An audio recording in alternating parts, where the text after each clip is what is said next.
Good morning, everybody. Welcome to today's webinar on COVID-19 and the impact of the news media industry.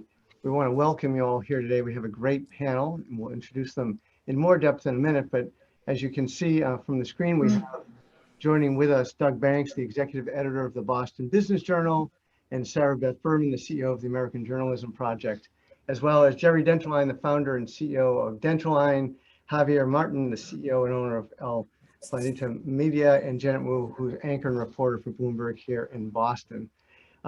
Before I introduce each of the panelists for this program, I just want to give a little background. First of all, this is the holiday season, and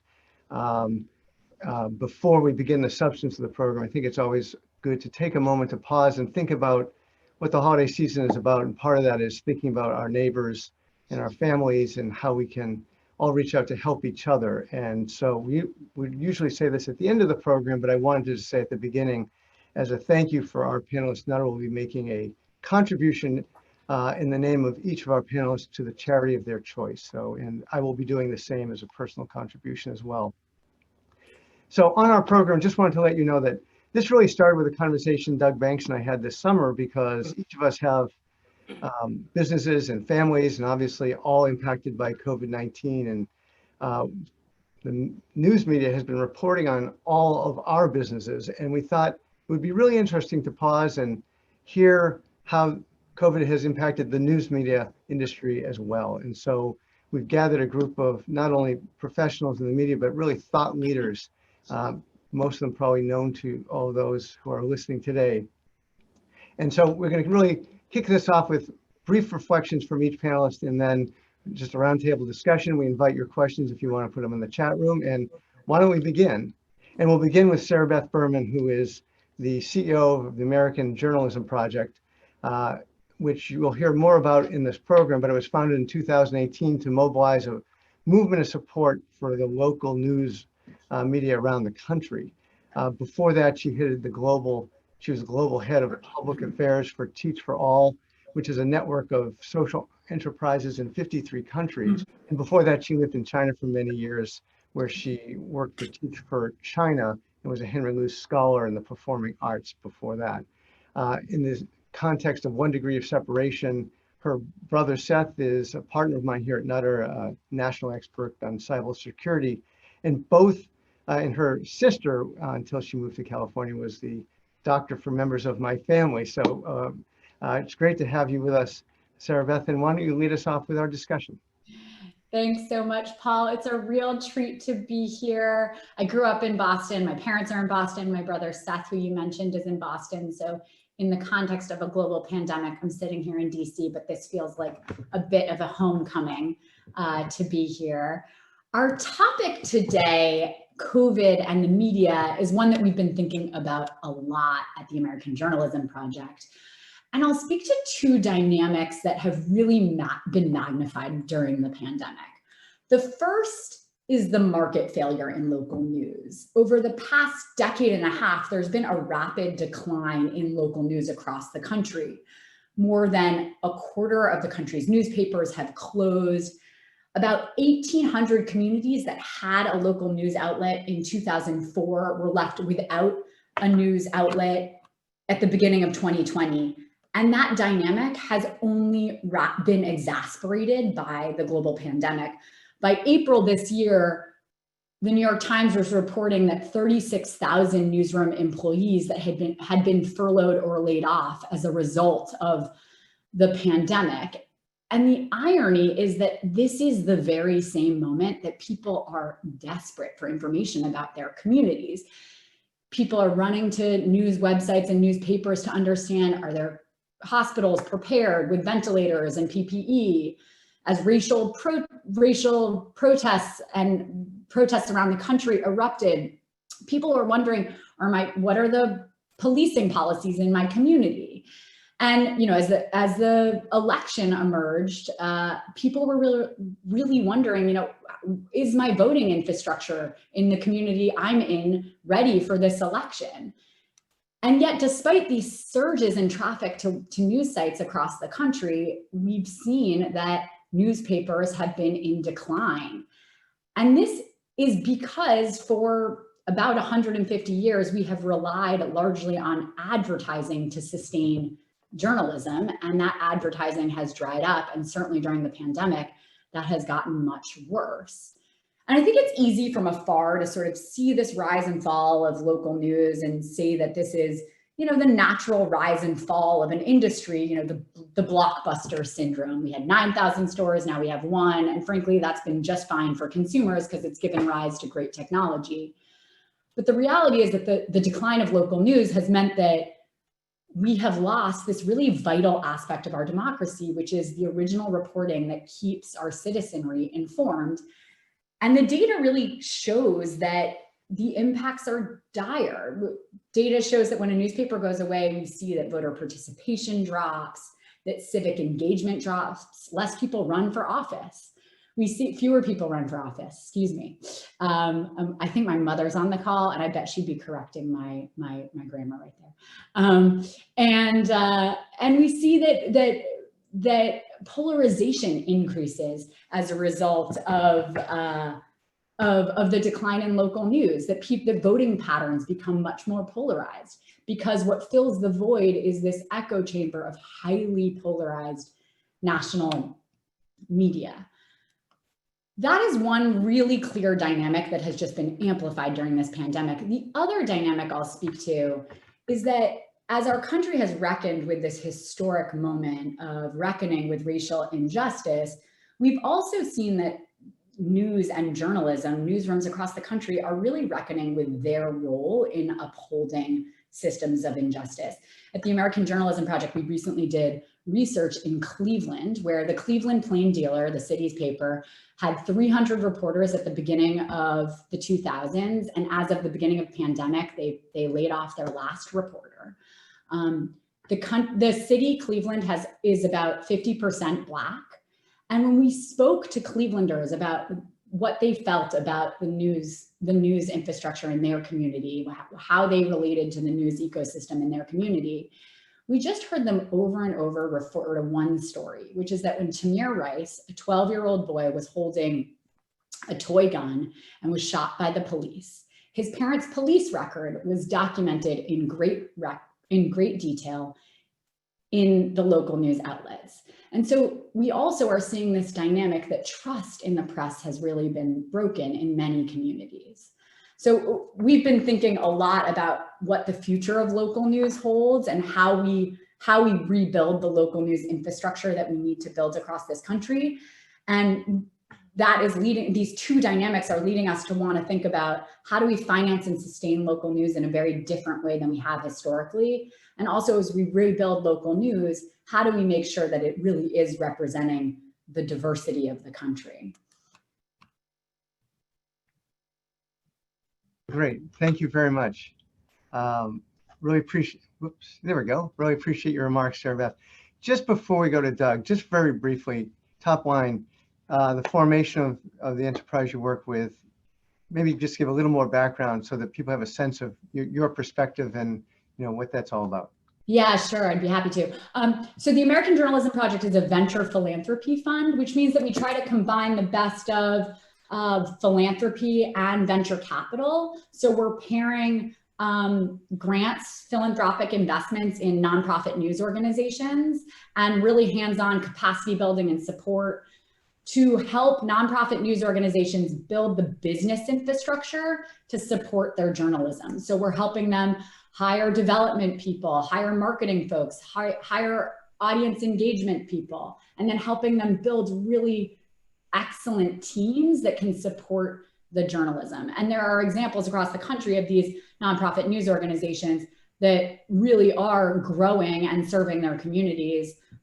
One example I'll just point to is Vermont Digger, which is now the largest newsroom in Vermont, and recently was credited for having an outsized role in why it is that Vermont has done a particularly successful job in containing the pandemic, because they were consistently putting out information about the pandemic and also taking huge steps to try to control misinformation. They closed down all the comments and made sure that they were consistently putting out information that would help Vermonters try to contain the spread of the virus. That's great, Sarabeth. And it's also an example of, it just formed 2 years ago. And so people can make a difference now, and we don't have to rely on older institutions. We can create our own and also make an impact. So thanks very much. Let's bring on Doug Banks. Doug is the executive editor of the Boston Business Journal, where he oversees all of the editorial content of the BBJ. And for those who have never paused to think about that whole enterprise, there's the daily website, the multiple electronic newsletters, the weekly print edition, the business events that are sponsored on a regular basis that acknowledge so many people in our community making a difference. And Doug is also a real thought leader. He appears regularly in the news as an analyst on New England Cable News and many other outlets. We see him often as a guest lecturer and speaker and a panel moderator. So it's great to have you on the other side of this, Doug. But I also want to just note, in addition to all the awards that the BBJ has received under your leadership, you, like all of our panelists, give back to the community.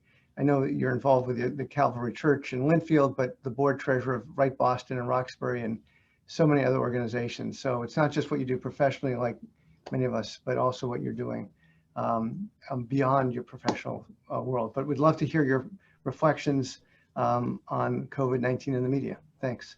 Thanks, Paul, and thanks, Sarabeth, for that great sort of broad view of the media business.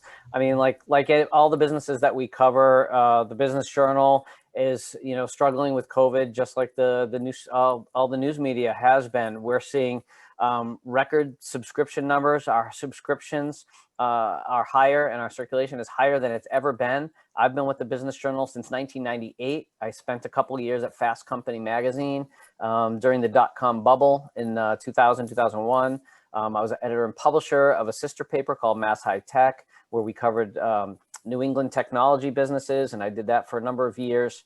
And I also I've worked in economic development, but I've been executive editor of the Boston Business Journal for now 6 years as of January. And I can tell you that so I've seen it go from a predominantly print newspaper company to obviously now we are predominantly digital, but we do still have that print publication comes out each Friday.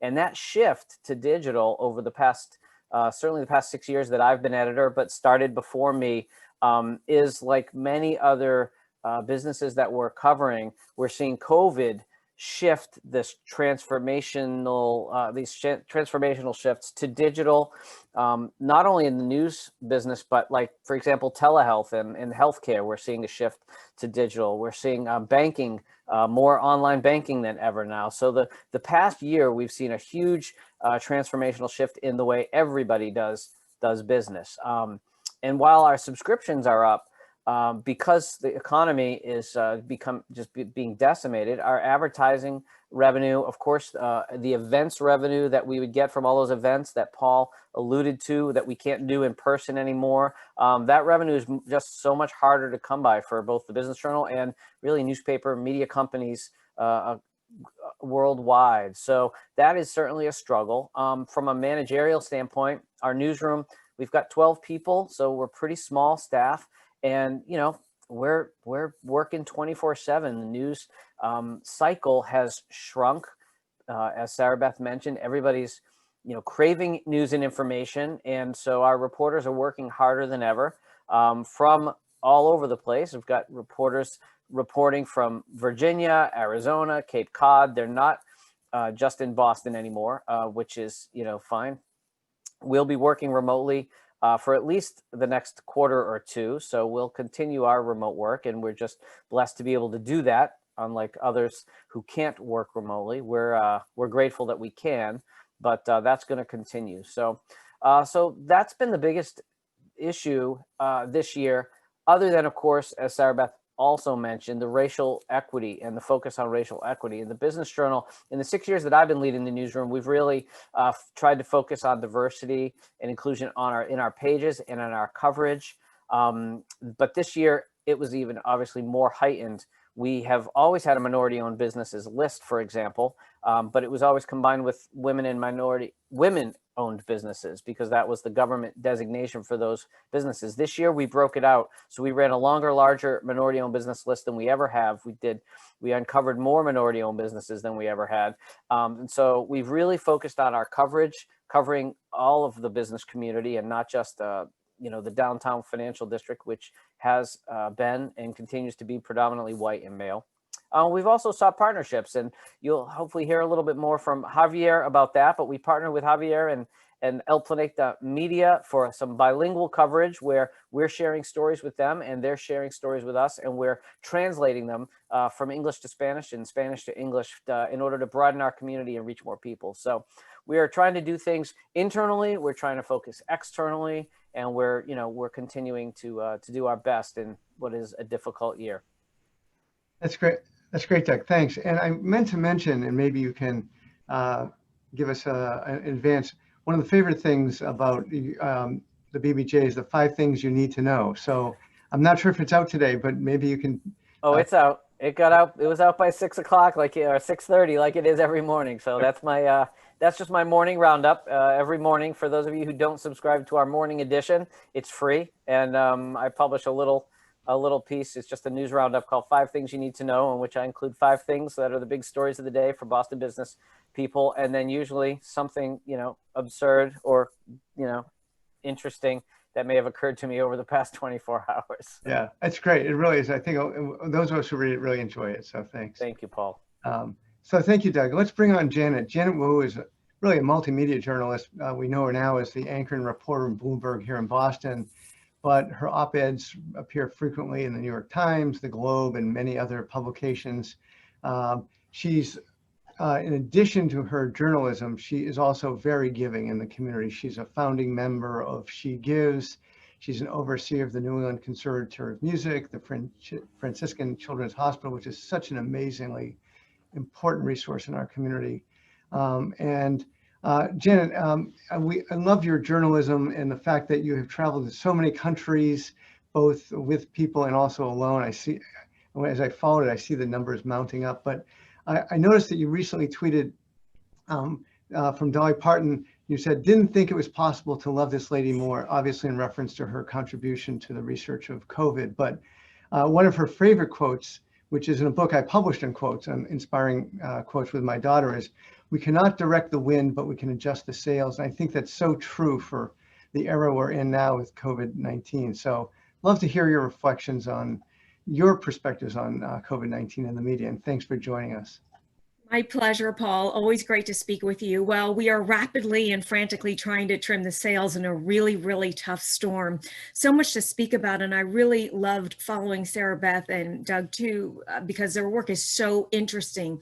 Well, first of all, I will say that people need to understand that the workload on people in the media has doubled at best and probably tripled at worst, because all of a sudden we have this vertical and this complex crisis to report on and to keep up to date with that did not even exist this time last year. So there is a huge learning curve, and this is a crisis that has affected more people, more industries, and basically everything is, nothing is left untouched. In past crises, we definitely saw certain people that were not affected. The 2008 recession, there were a lot of people that were not affected, but think of it now. You have the owners of the professional sports teams. You have the CEOs of the biggest companies that are frantically trying to figure out their supply chains. And for Bloomberg, we have to report on this massive crisis because it affects very much how our economy runs and how the world runs, but we can't let up on the regular news that we are responsible for reporting. We still have to report what is going on with labor and what is going on with profits, what is going on with the stock market, what is going on with the hospitals. To Doug's point, it's especially challenging with the advent of technology on journalism, because indeed there are no dark hours now, meaning when we are off. Before, the good old days, you would turn on the TV and it would have just the 6 o'clock news, or you would get your newspaper in the morning and you would read those stories and that was it. Now, the Boston Globe website will post breaking news at 3 in the morning. The cycle never ends. And at Bloomberg, That's particularly true, and I really can't speak for our vast media network because it is so large. But the one thing that you learn when you join Bloomberg is that it never goes to sleep. They say they chase the sun of business. When I sign off from the Boston show that, Paul, you have been a guest on, we immediately toss to Daybreak Asia. And people in Boston are listening to that because our money managers here are investing in Asian companies. Asian companies are getting funding from the US and from venture capital firms in Boston. Now, why is this also important? Well, for this crisis, we are learning for the first time exactly how interconnected this world is. When we had the last pandemic risk, let's say SARS, MERS in the early 2000s, part of the reasons why they were controlled is because our travel was very different. In 2003, you could not go to Logan Airport and fly directly to Hong Kong or China as you can now. I've taken that flight several times. Similarly, when we had Ebola, one of the reasons why it was controlled is because we did not have direct flights to West Africa where it was blowing up. Well, last year I was in Sierra Leone, since you brought up the issue of travel, and I was on a brand new flight, international airline that got me to West Africa. So this is something that we have to be very careful about. And, you know, we've heard from Bill Gates before sounding the alarm that this would be a big risk. And this is also something that I have to say, even once we go past this pandemic, this is something that we are going to have to be wary of and be ready to fight again in the future, because diseases are out there, viruses are out there. It's a strong and very scary enemy, and it's not one that's going to be going away. I think my last few points before I send it back to you, Paul, is the importance of, and Sarabeth was talking about this, of this intersection between venture philanthropy, which I love, and philanthropy in general, and a nonprofit sort of attitude when it comes to the importance of journalism. I know it's perhaps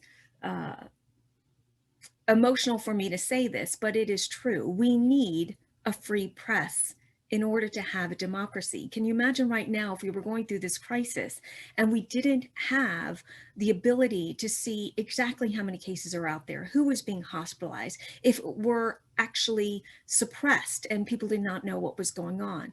This takes an enormous amount of resources in order to get this information.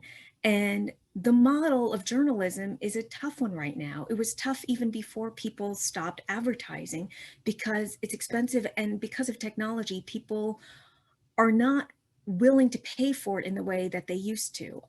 One thing that I say to people is, please keep up those paid subscriptions. There are people working very hard for very little money, and no one goes into journalism to become wealthy or famous. Maybe a few TV people do, but definitely not at Bloomberg.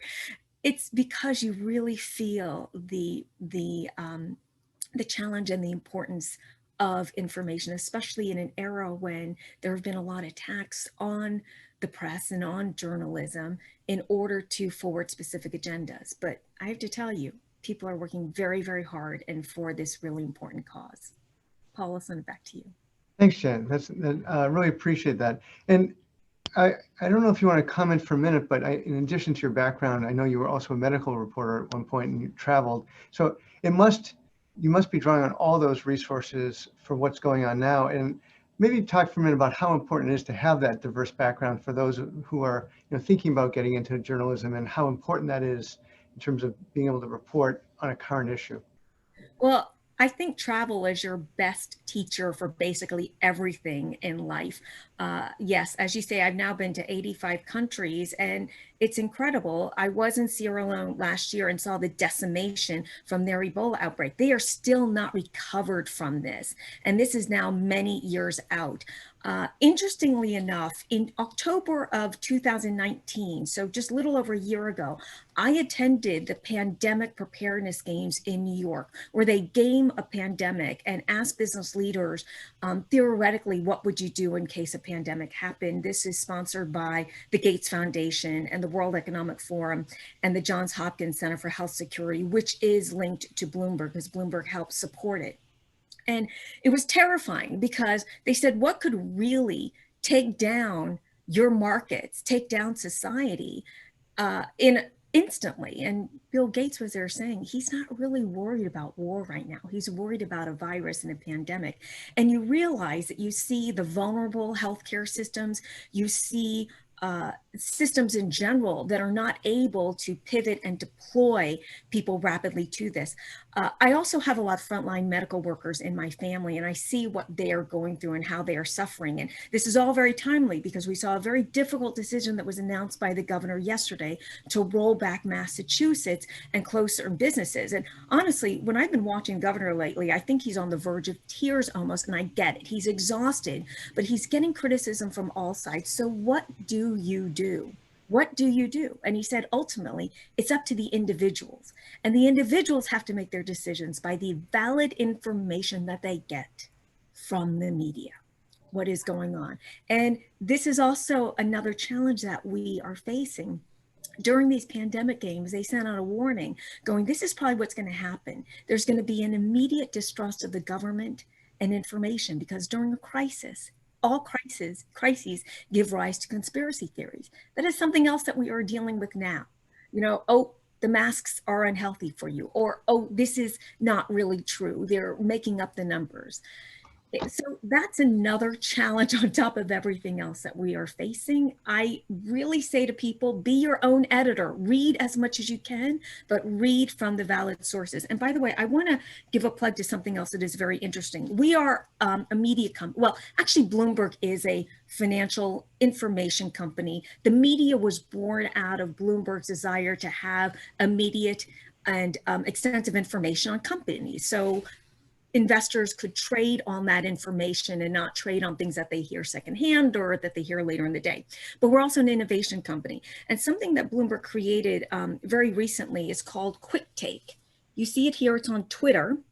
It's existed for about a year and it now has over 1 million followers. And what it is that it's a source on Twitter that feeds Bloomberg stories and headlines. So people can see breaking news, but they also see stuff that's been vetted by not only the editors and the reporters in those offices, but also the editors and the managing editors and everything within through the whole network. So if something happens, a government collapses or there are COVID outbreaks in certain areas, you can go there and see this information. And again, it speaks to the challenge that there is no rest for a reporter. There is no break in the media. It's 24/7. Yeah, well, that's great. Thank you so much. Thank you for that local and global perspective. Really appreciate it. And Javier, Marin, let's bring you in. And you know, what's great about your background is that you also created your own enterprise. You're the owner and CEO of Planeta Media, which was founded in 2004. It's for those who don't know, it's the largest Latino-owned news outlet in Massachusetts. And then a few years ago, you purchased El Tiempo, which is the largest Spanish news organization in Washington, D.C. And what I think is also as great is you found a way to you also share content with the BBJ, the Washington Post, WBUR, Now Thus, and other organizations. And beyond this, you hold a majority stake in Campeón Soccer, which is a joint venture with Univision Communications that runs the e-commerce arm of Univision Sports Network. So love to hear your perspectives and maybe even talk a bit about examples of the language disparity in the news media and how that is particularly impacted with COVID-19. Thanks, Javier. Thank you, Paul, and great introduction by Sarabeth and Doug and Janet. Well, thank you for doing this. I mean, the importance of local media needs to be in the spotlight now, and not only when the COVID started.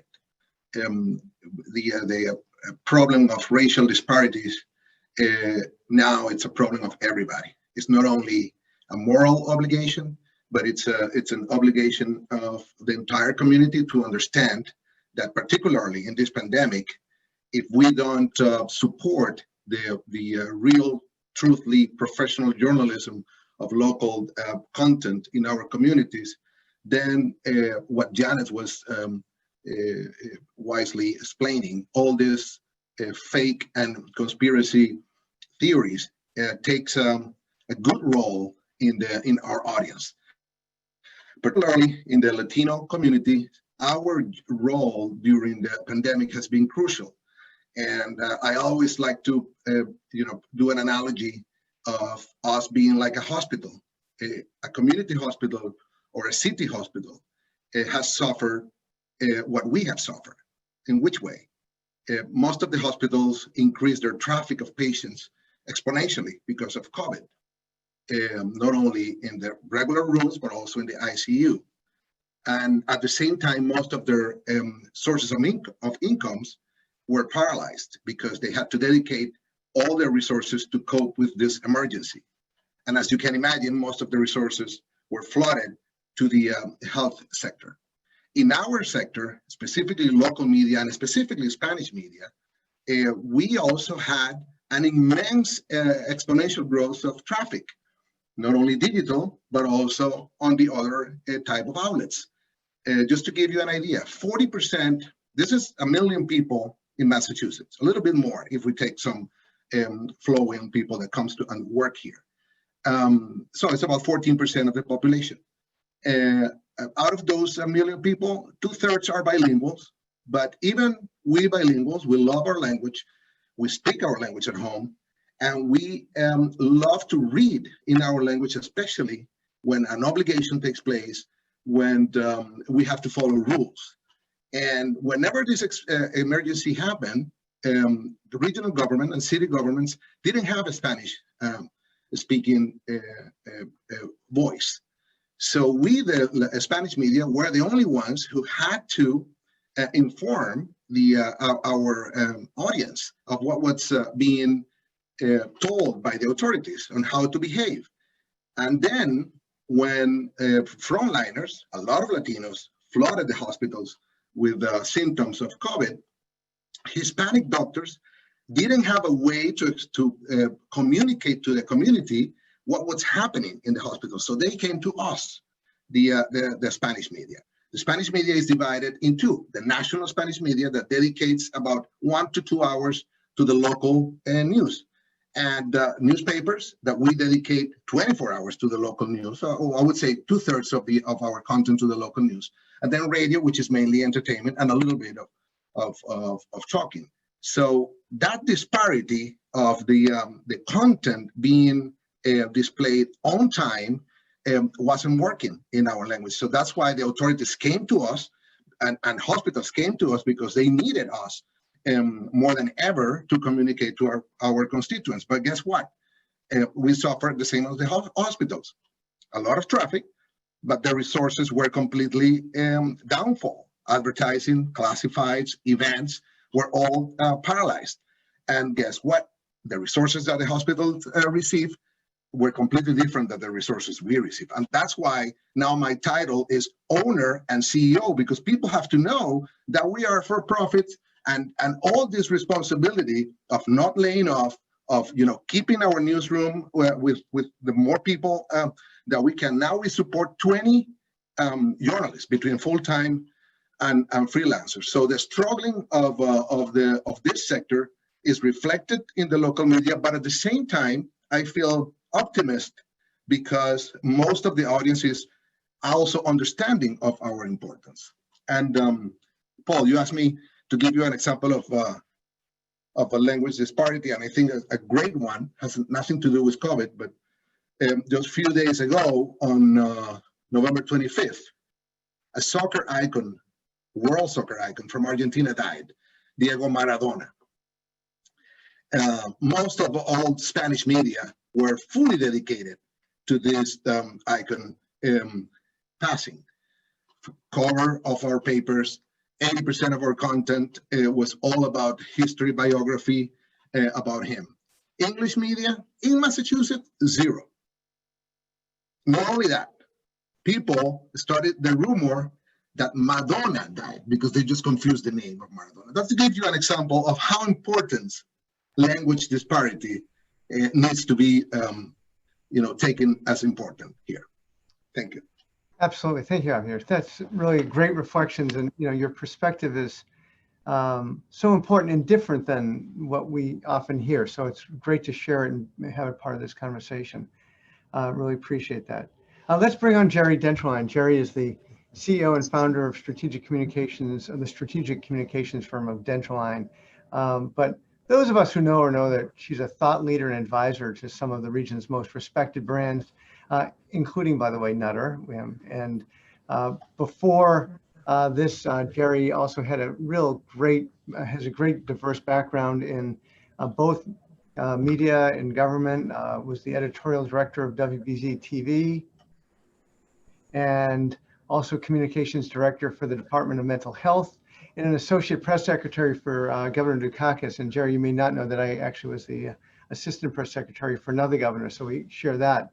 But what I really admire is how much you do in our community. You're so actively involved in Mass Inc. and A Better City and American Red Cross, and of course, we're both on the board of the Greater Boston Chamber of Commerce.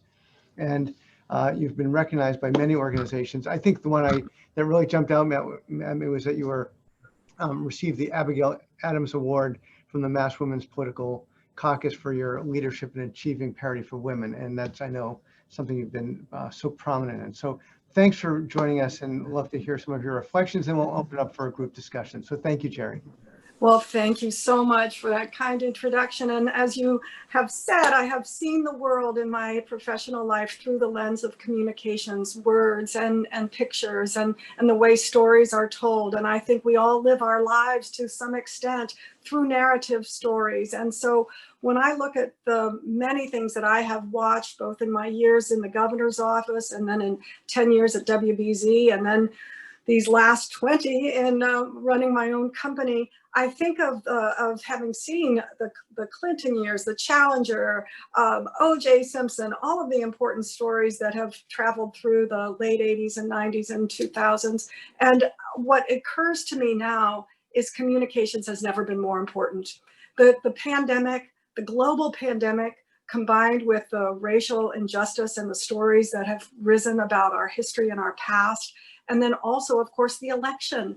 We have never had a greater focus on communications. And in the world I live in now, I work with organizations, healthcare organizations, private companies, public companies, and everyone is trying to do the best they can to communicate to their employees how to be safe and well, how to be a good member of society, get out and vote. There are so many issues that employers are looking to the media to help them understand and to help them decipher, because employers cannot speak authentically to their employees and their customers without understanding the trends that the media are focusing on and the way the media are speaking about the world around them. So that interplay has become so very important right now. But I'll tell you a story, and then we can get on with our panel, that my son, when he started college a few years back, the convocation, you know, the president gets up there, and it's really an event that's more about the parents to feel good that they've written this big check for their kid. But the president of the university said something very important, and he said this. He said, these kids who are coming of age have grown up in the information explosion. They have more information than any other generation that ever had, and it's just incredible. But make no mistake, information is not knowledge, and knowledge is not wisdom. And I think the best of our media really try to give them the information, but they also try to make sure that people are knowledgeable so that they can make wise decisions about their lives. So I commend my fellow panelists who are right in the thick of it, and I thank you for all you do. Thank you. Thanks, Geri. That's great. And why don't we bring on everybody so we can have a round table or round screen discussion.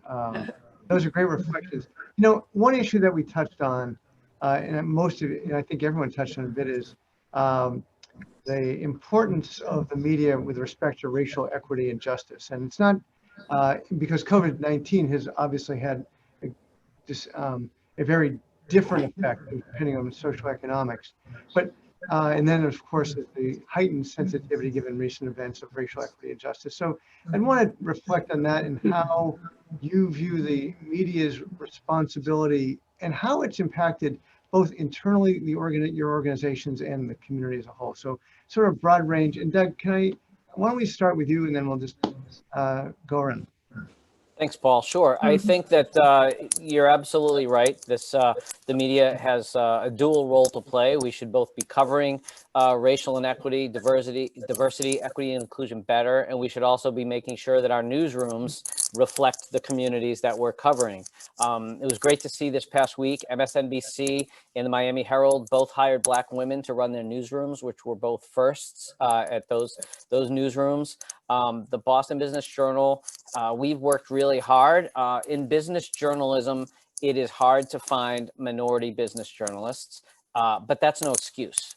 In fact, we've worked really hard with the National Association of Black Journalists, Asian American journalists, other associations in order to find talent. And in the years that I've been editor, we've gone out and I've found special contributors. And in fact, the work that we've done this past year, I'm particularly proud of. Last year, we won a National Association of Black Journalists Award in the business category. It's a national award. This year, we're a finalist again for a story that Robin Washington wrote for us. It's between us and the Chicago Sun-Times, and we'll find out on December 19th if we get the business category award 2 years in a row. So those are national awards. We're obviously very proud of that. But then, just covering the local business community, we've run a series of small business profiles over this past year called Small Business Big Mission, where we've run profiles of small business owners whom we had not been in contact with prior to this year. And we told the stories differently. So to Geri's point, we have run more as told to, sort of in their own words, profiles this year than we had in the past 4 years before that. So we're trying to vary our storytelling approach. We're trying to constantly reach out. I've got the reporters in our newsroom constantly expanding their source network and their base of expertise so that they're finding new people throughout the community all the time. And then they report in and we talk about who they're speaking to and, more importantly, sometimes who they're not.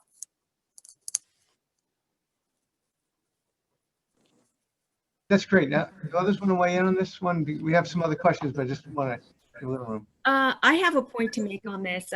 Again, being a data company, we always have the mirror turned on ourselves.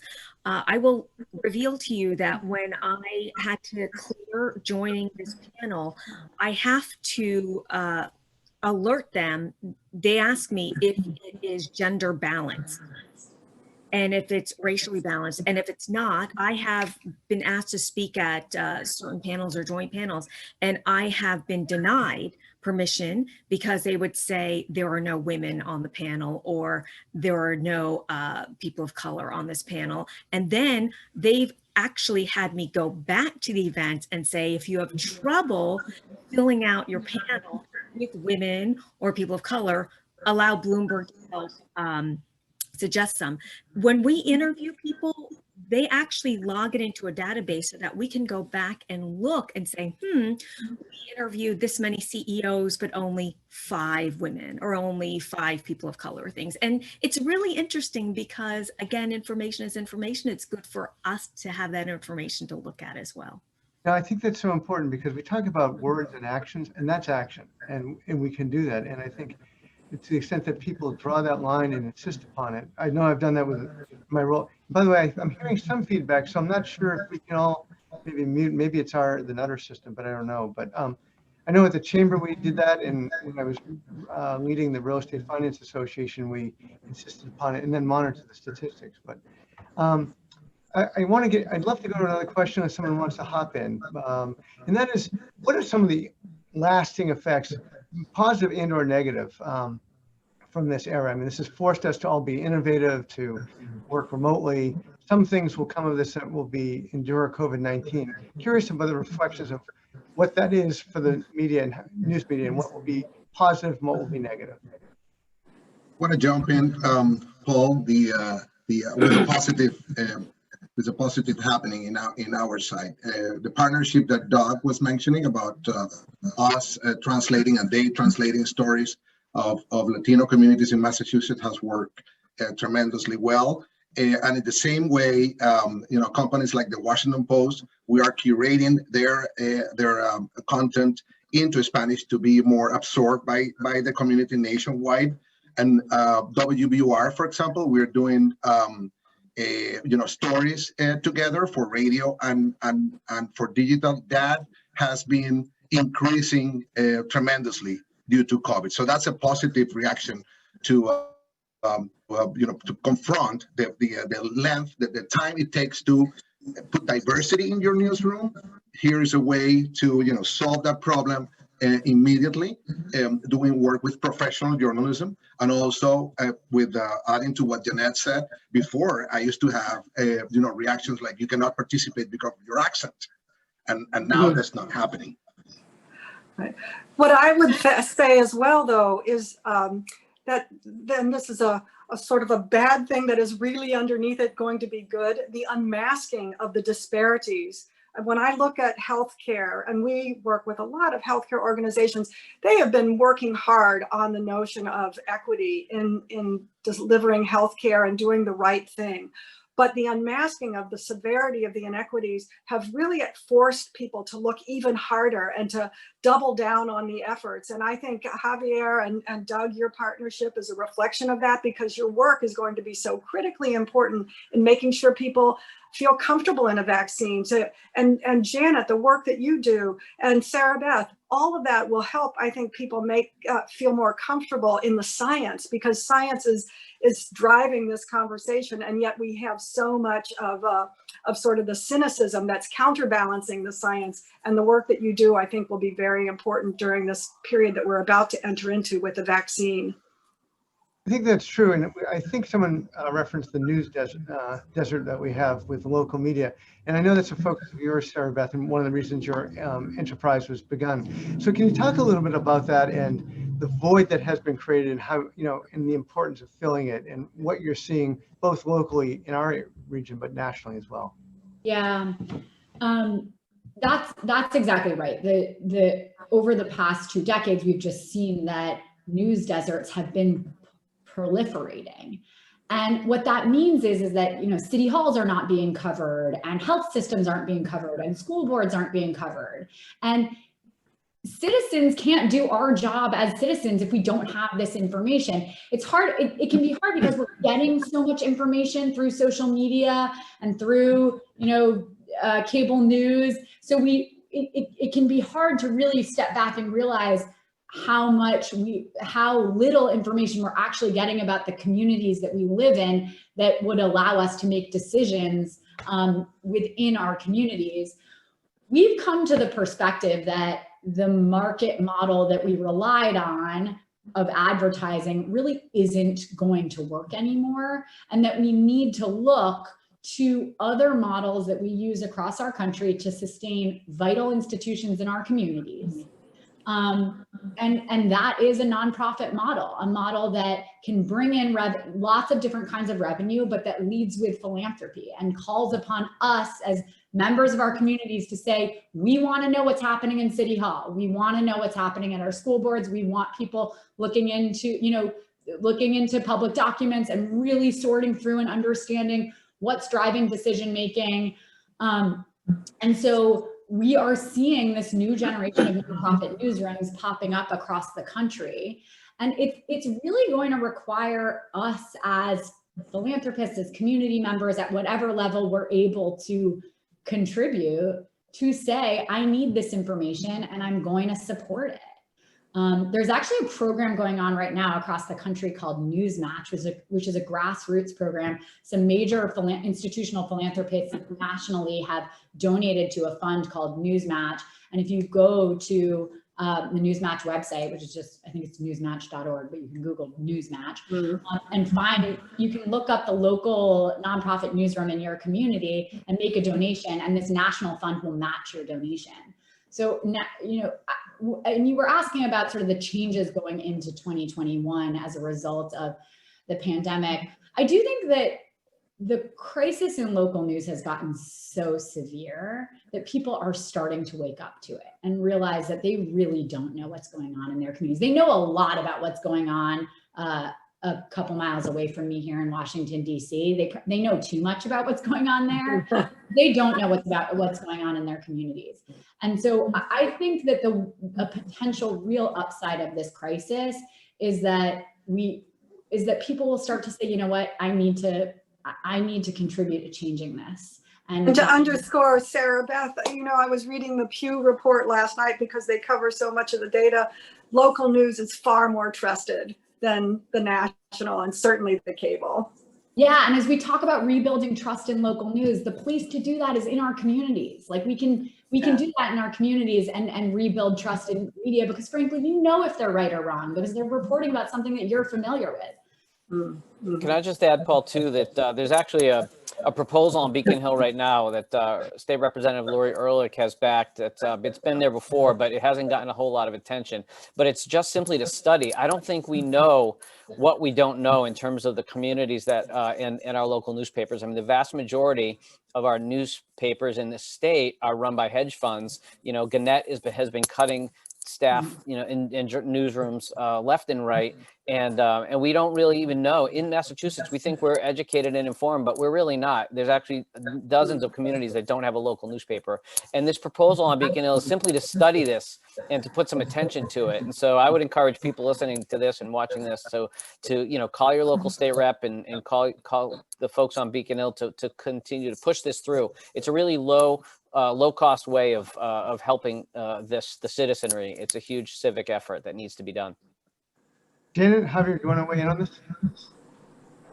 Yes, I had said earlier a little plug by saying people please keep up subscriptions because you need to support this. And I want to also put in that a lot of news organizations during this time when they were rapidly losing revenue, they were taking down their paywalls in order to make sure that everyone had the information that they needed in order, you know, about COVID. And this has caused incredible stress, and every single day, if you Google it, every single day, more and more journalists are being laid off. They're not being fired because they are not for doing a bad job.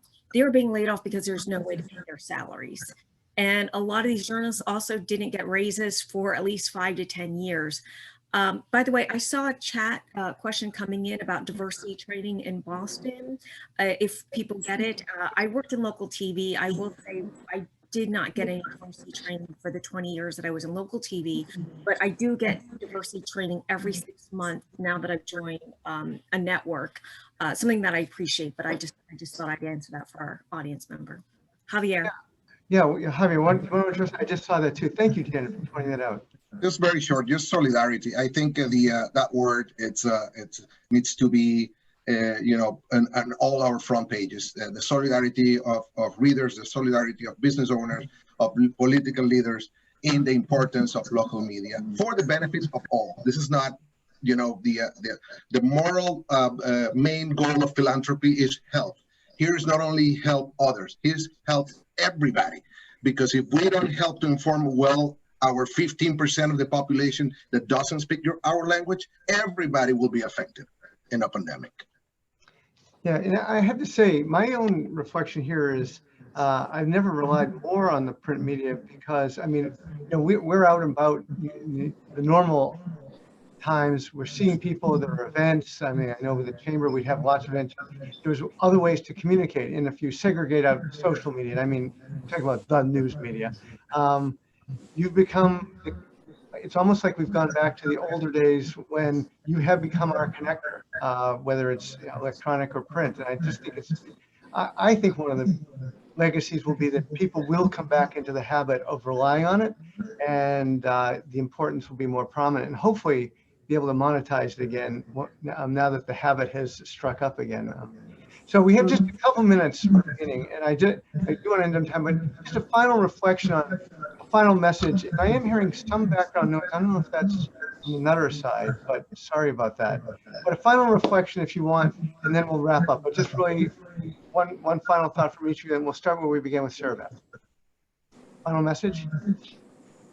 Just that I think as we walk into 2021, we have a real opportunity as a collective to try to support the media that we know is really essential to this a functioning society. And so I ask those of you to either subscribe or donate, and just thank you to Nutter for convening this really great conversation. Great. We only have a minute left, but Doug? Yeah, I would just very briefly just, kind of speak to what everyone else is saying, which is when those paywalls came down, it's great public service journalism. We tried to keep as many stories open as possible, but we're not able to sustain the business of our newsroom and pay our people to do the kind of work that needs to be done. So I can't tell you how many calls I get, complaining of that people are hitting the paywall. I have never received a call that said, thank you, you're giving me more than I could possibly get for the value that I'm paying, and keep up the good work. We don't get those calls, but I welcome those calls anytime someone wants to send it. And Geri, I'm going to go to you because I know you have to hop off just before. Oh, thank you. I'll quote one of Doug's recent editorials about the importance of free flow of information.